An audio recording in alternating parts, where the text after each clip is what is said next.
particular qualities of our guru. So a scholar like Hridayananda Maharaj or Gopi Paranadana in the past, or whatever, they'll look at the guru and they go, this one, and they put together a prana. That's what prana. There's prana mantras for holy places. Raja Bhakti Vilas is a book written by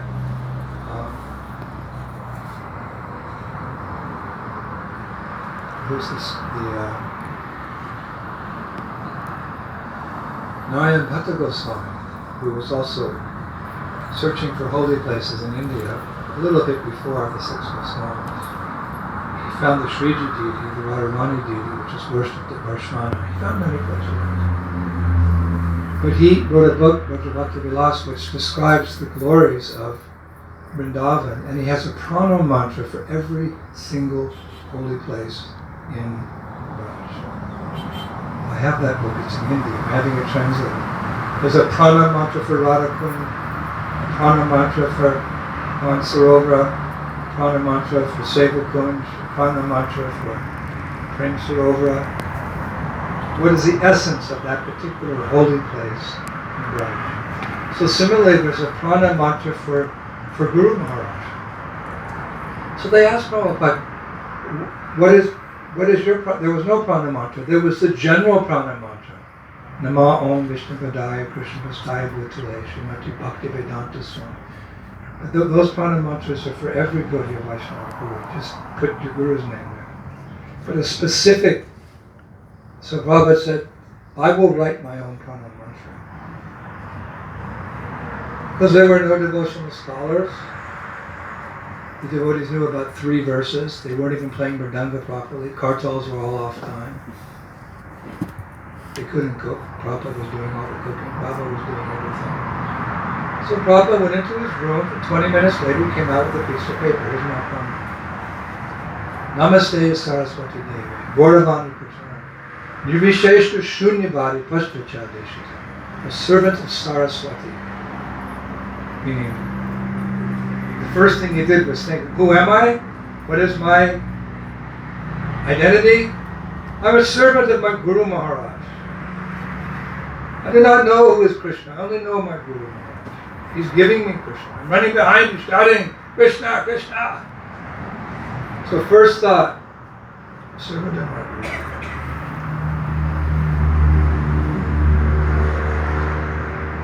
All glories to you, meaning our Prabhupada, he's writing the mantra. Who are going to the Western countries, smashing the concept of Nirvishesha Shunyata. Impersonalism, voidism, there's no God, there's no soul.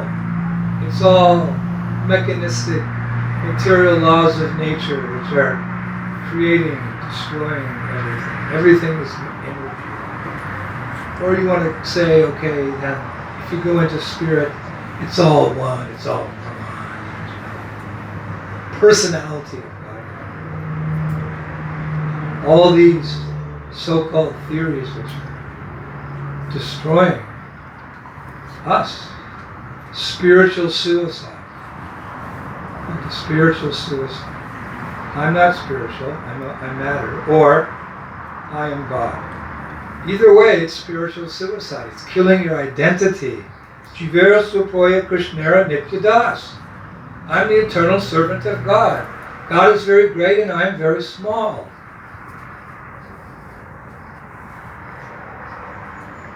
So Prabhupada did it was a huge challenge for Prabhupada. Even if you ask them, due respect to Krishna, who is God? He's God. No, but who is God? He's God. Where does he live? Up there. Anything else? How can you love someone you know nothing about? He lives up there. His name is God. Very shallow. We're speaking of personal company. We wouldn't say this in public. Prabhupada did a revolutionary thing by coming to the West and introducing the concept of God as a person, an eternal person who never ages, an eternal youth with flowing black Keshava hair, lips red like the bimba fruit, pearl white teeth, and beautiful rose, eyes intoxicated with prema love of God, all the way, almost all the way to the ears. His nose is beautiful as the sesame flower, out of the sesame flower. Tribhanga Sundar, his body is bent in three places as he plays his venu, his favorite instrument, the fifth note, that swirling, intoxicating vibration going to the 12 forests of Vrindavan, entering into the hearts of the Braja Gopis who come running as fully surrendered servants, no selfish desire, whatever Krishna is desiring. Cowherd boys wrestling in the sands of Raman Reti, a trickster, a joker. Atibachi, he leaves the girls behind, goes to Vrindavan. On and on and on and on. Introducing the personality of Godhead and his abode in Goloka Vrindavan. Higher than just veneration, but Madhurya Ras as the supreme lover. And what's more, that not only does he send his son and his prophet and his saints to this miserable place, Prabhupada said horrible. When he just went horrible, he'd say, this word, I did not want to come to this horrible place. Horrible place. Horrible. But Krishna said, you go down and write books on the science of Krishna consciousness, and I will arrange everything else. So it's not that Krishna only sent the Son, the Prophet, the saints. He personally comes. He personally comes to this world. And he personally comes to this world, and he never leaves in his personal form. What? No, he stayed 148 years as Krishna, then he left. And he came at 48 years as Chaitanya Mahaprabhu. When he left, and Nrsingadev came 10 minutes and he left. He went back. Saved Prahlad, he went back to Godhead. No, he stays. Personally, he stays. Where? In his arch vigraha. In his deity. Namachintamani Krishna's Chaitanya Rasa Vigraha. There's no difference in Krishna and his glories, his name, his paraphernalia, or Vigraha, his form, referring to the deity. The deity never leaves. Some deities were installed in Satya Yuga and they're still here. You go to Nrsimhapali, in Mayapur, there's that lake where the demigods created so Nrsimhadev could take a bath before returning to Vaikuntha after he killed Hiranyakashipu. Very bloody business. Lots of gore, bloods and guts, and he washed his hands somewhere. The demigods made it a lake, and Nrsimhadev bathed in that lake, and then, but he stayed also. He self-manifested form of Nrsimhadev. Simple form. You kind of look at it. Satya Yuga is still there. You go to Mayapur, and you go to Nrsimhapali, and there's a deity, millions and millions and millions and millions and millions. And you come back 100 cycles later, 100 more Satya Yugas, still be there.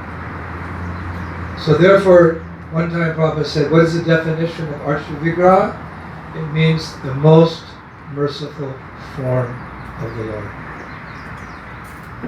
He said that. Archa Vigraha, it's like Sanskrit, the term can be said in many ways. This time Prabhupada said, Archa Vigraha means the most merciful form of the Lord. He comes, and he doesn't, why doesn't he go? Why doesn't Krishna leave Jaipur? He came as Govindaji from Vrindavan. He came as Gopinath from Vrindavan. He came as Damodar from Vrindavan. He came as Radha Vinod from Vrindavan. He came as Radha Madhava, the deities of Jai Devas. Why not go back to Vrindavan? That's their home. Well, if you go to Jaipur, you go to Mangal Artik. You go to Mangal Artik in Jaipur. And Govindaji's been there for 400 years. Almost 400 years. And you'll see why. He's the Supreme Lord. He can do whatever he wants. Prabhupada said one time about Krishna, who can stop him? If he wants to come, who can stop him? I guess, why does he come? If he wants to come, who can stop him? He's God. So he came to Jaipur for a reason, for protection. Why does he go back to Braj? Because although he's the supreme controller by definition, if you go to the dictionary, G-O-D, what is G-O-D? Well, the Western concept of God, he's the supreme controller. He's the supreme controller. Nitya Nityanam Chaitanya. Everyone's dependent upon him.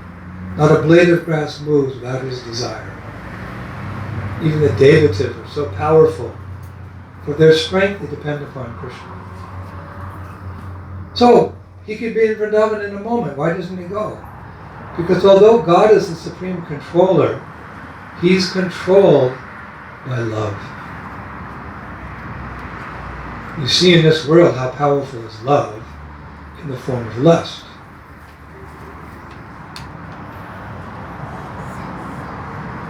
What is love? Love is simply prema transformed into our attraction for this world.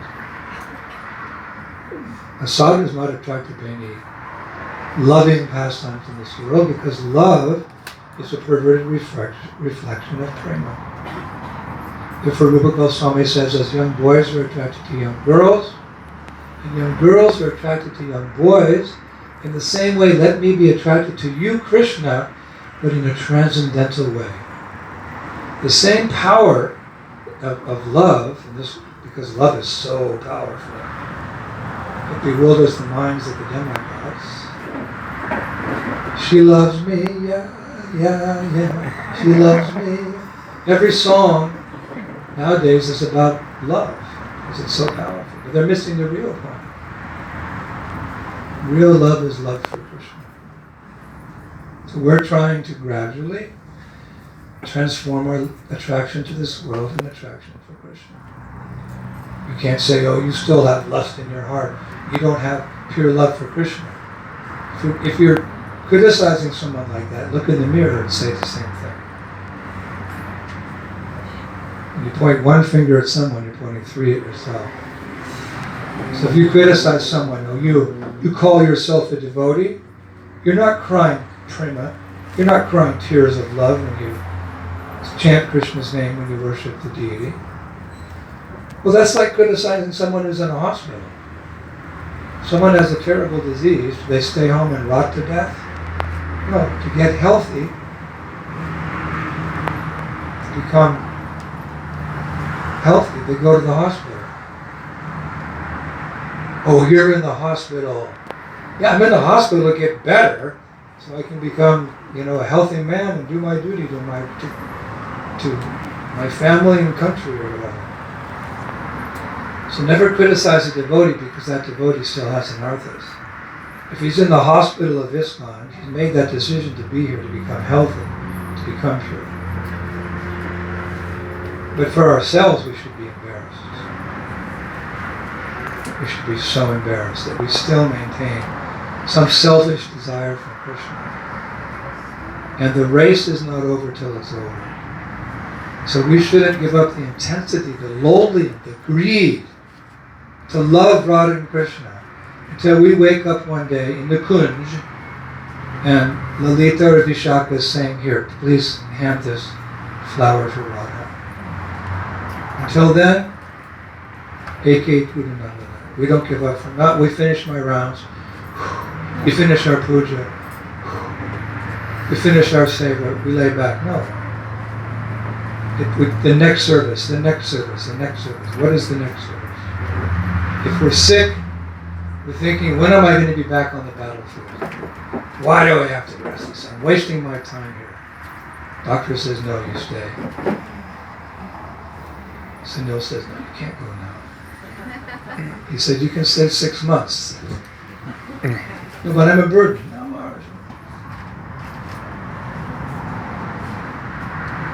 but in our heart of hearts, we shouldn't let up. Until that day, we pick up our beads and tears flow from our eyes at times. They don't just come down like this, they go like this. We read in Chaitanya Charitamrita, when Mahaprabhu is exhibiting his prema, one of the 8 symptoms is the tears flow. I saw that, Prabhupada, one time in Paris. Prabhupada was chanting on the Vyasa sound. I was sitting right there, right here. In the middle of Jayarada Mata, he got to Jayarada. Gopi Jana Bhalaba. Gopi Jana Bhalaba, because the Gopi Jana Bhalaba means the greatest lovers of Krishna. Bhalaba means like the people. Bhalaba means those who have the love. So Jana means the people who have the love. The best is the gopis who have their residents around. They have that love. So then Prabhupada's, oh my God, my guru's having a stroke. I'd seen in my youth, I'd seen my grandfather have a stroke. I turned to the GBC, oh! He was like, thinking Prabhupada like that. This is Prabhupada's in ecstasy. And that, for me, was the defining moment in my career in Krishna consciousness. It's what convinced me above anything else. Being a new devotee, you have a few doubts and all this and that, but that moment, Jaito Darpana Marjana, in the process, the process and the goal all became very clear to me. I was seeing a resident of Vrindavan in an ecstatic love for Radha and Krishna. You can create the biggest scientist, the biggest mundane philosopher, tie me up, haven't preached to me for 20 years. Nothing. Give me all the drugs to help me forget. No, it's in the heart. And then I saw that the tears, Prabhupada's tears, that were like this. I saw onto his Nitai. That's the top piece of snow. They went like that. Like when Prabhupada would drink water from his silver loda, he'd go like this and it'd come like that. That's not the law of nature. It doesn't go like that. It goes like that. Prabhupada's hands when he played kartals, there was no effort, but the ringing. I played the kartals, that's like boing. It was mystical. Mystical means something that contradicts the laws of nature. In little ways like that, we became convinced of Prabhupada's presence. So after class, there's a whole other story, but I won't go into it. After class, then, the girls came and got Prabhupada's clothes for washing. So I went to who, I think it was Kanti, I can't remember, and I said, you know, I did really big on Sankirtan yesterday. She said, I heard. I said, can I wash Prabhupada's clothes? Sure. So I took those clothes, and where they were wet from the crying, I sucked on it.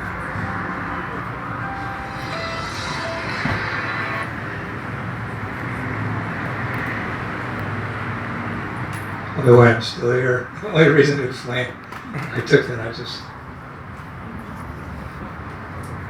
for like an hour, nothing left. And then I washed the clothes. So, where was I? So,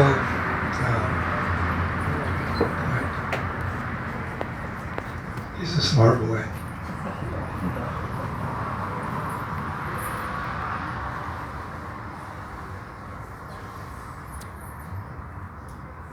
So, Prabhupada introduced the personality of Godhead in all his glories.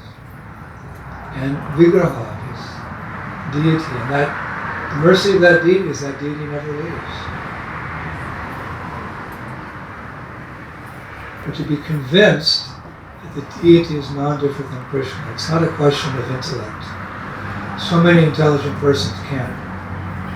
You can come up with the most amazing discoveries of material nature, because scientists do discover some of the Krishna's laws. We got to give them that credit. But even the topmost brain may not be able to understand how the deity is not different than Krishna. That takes mercy. That takes the sadhana, the practice of devotional service, to purify the gross and subtle body to be able to perceive that. One time at a GBC meeting, Prabhupada was present, and there were 12 GBCs. And they're all the GBCs, and some of them are sannyasis, and they're sitting down to discuss the rules and regulations to guide this movement forward. Important guys. So, the duty of the spiritual master is to curb our pride and to help us remember God is very great and we are very small. One time a devotee said to Prabhupada, "Prabhupada, I'm the most fallen." I would say, "You're not the most anything."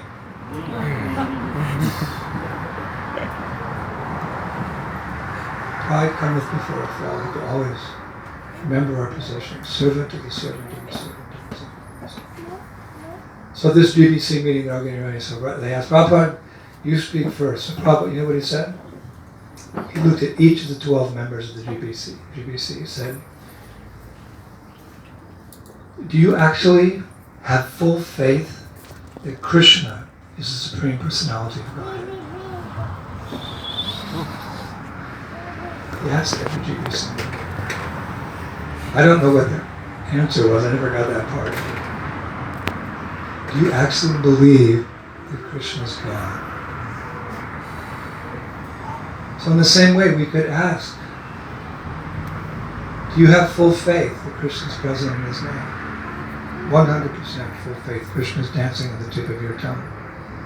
Do you have faith that Krishna is present in Lord Chaitanya's secret weapon, prasadam? Do you have faith that Krishna is present in the Shastra? Full faith. So do we have full faith that Krishna is present in the form of the deity? As I often say, in installation of the little Radha Krishna deities in Los Angeles, the small ones, Prabhupada said, if you think this deity is brass, this deity will remain brass to you forever. But if you follow the process of Krishna consciousness, your faith will develop to the point that one day this deity will speak to you. Deities would speak to Prabhupada, or he would speak to the deity, knowing that the deity would reciprocate. Prabhupada one time was in front of Rukmini Dwarkadish, the Radha Krishna deities in Los Angeles, and he was there praying a long time in front of them. Bandhanam, praying. And afterwards the servant said, "Prabhupada, you were praying to Rukmini Dwarkadish for such a long time. Can I ask what you were praying for?" "Yeah, what?" Prabhupada said, "I was praying to Rukmini Dwarkadish in Los Angeles to please engage me in the service of Radha Rasa Bihari in Mumbai." Same Krishna, but Krishna has different aspects of his personality. All the avatars are Krishna, but they're partial. You could say they're Krishna, but they manifest a particular mood of Krishna. Like when Krishna becomes angry, his anger is Nrsingadev. His beauty is present in Balarama. His intelligence is present in Kapila Dev. His artistic abilities in Ayurveda is present in Dhanvantari. Only when Krishna comes to the 6 full opulences of Bhagavan become manifest. Otherwise those opulences would manifest in partial forms, partially in Krishna different incarnations. Only when he comes as Krishna do you see the full 6 opulence. Or Lord Chaitanya, and Ram, and Nrsingadev, as revealed by Jiva Goswami and Bhakti-Sangara. Ram and Nrsinga also display the 6 opulences. That's a whole other chapter by Jiva Goswami. Partial manifestations.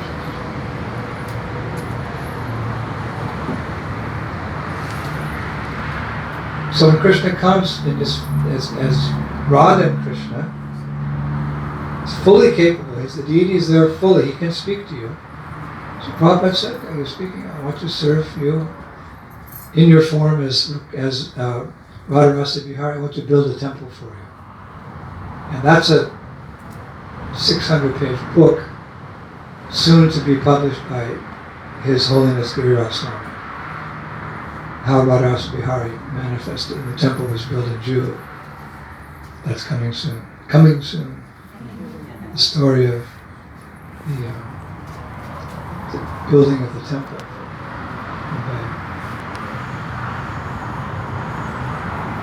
So therefore, we have such a ceremony when we open the deities to get us into the mood that we're going to see Krishna directly.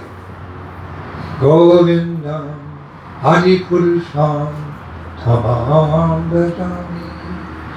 And the whisk is going, and the conches are blowing, and the kirtan's going, and why such a pomp and ceremony? Because we're going to see God. When the president comes to this, prime minister comes to your city, big thing, or some rock star comes, what about God? Therefore we have a big ceremony. I know one sadhu, before he chants the Hare Krishna mantra, he would recite verses for 1 hour, glorifying the holy name. Then he'd do full arti to his japa beads. After an hour and a half, he'd start his japa. Fakir Mohan. He's back in the love now.